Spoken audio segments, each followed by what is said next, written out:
pada bagaimana zat berperilaku terhadap perubahan suhu dan energi. Berikut adalah beberapa sifat termal zat yang utama. 1. Suhu adalah ukuran energi kinetik antara rata-rata partikel dalam suatu zat. Semakin tinggi suhu, semakin cepat gerakan partikel. Suhu diukur dalam derajat Celcius, Kelvin, atau Fahrenheit. 2.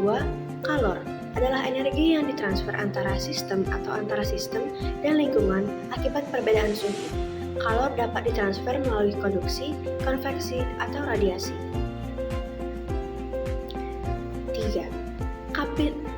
3.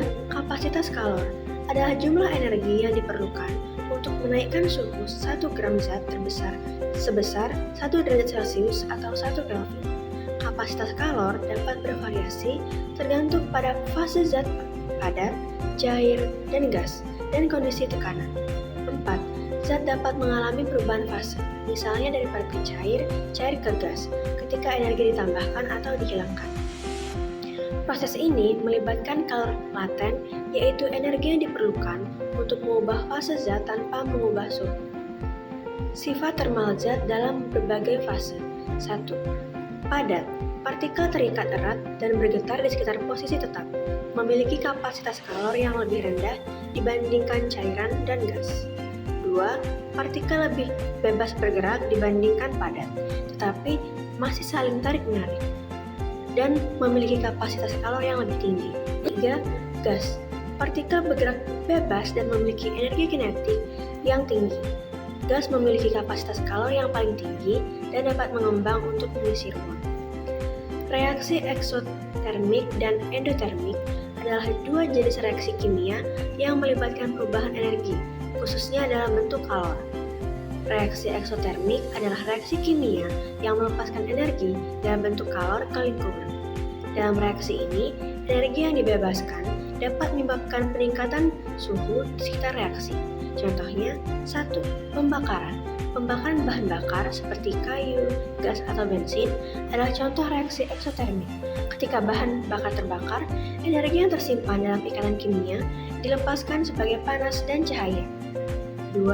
Reaksi antara asam dan basa, misalnya ketika asam klorida yaitu HCl dicampurkan dengan natrium hidroksida yaitu NaOH, yang dimana reaksi ini juga menghasilkan panas. Penerapan sifat termal. 1. Kapasitas kalor. Dalam reaksi eksotermik, kalor yang dilepaskan dapat diukur dengan menggunakan kapasitas kalor zat yang terlibat. Ini membantu dalam menentukan seberapa banyak energi yang dilepaskan. 2. Perubahan suhu. Peningkatan suhu dapat diukur untuk menentukan seberapa besar energi yang dilepaskan selama reaksi. Reaksi endotermik adalah reaksi kimia yang menyerap energi dari lingkungan, biasanya dalam bentuk kalor. Dalam reaksi ini, energi yang diserap menyebabkan penurunan suhu di sekitar reaksi. Contohnya, 1. Fotosintesis. Proses di mana tanaman menyerap energi matahari untuk mengubah karbon dioksida dan air menjadi glukosa dan oksigen adalah contoh reaksi endotermik. 2. Larutan garam dalam air. Ketika garam laut dalam air, proses ini menyerap energi dari lingkungan yang menyebabkan penurunan suhu. Perubahan keadaan zat, misalnya dari padat ke cair, cair ke gas, juga melibatkan perubahan energi dan dapat dikategorikan sebagai eksotermik atau endotermik. Contohnya, 1. Pencairan. Ketika es mencair menjadi air, energi diserap dari lingkungan.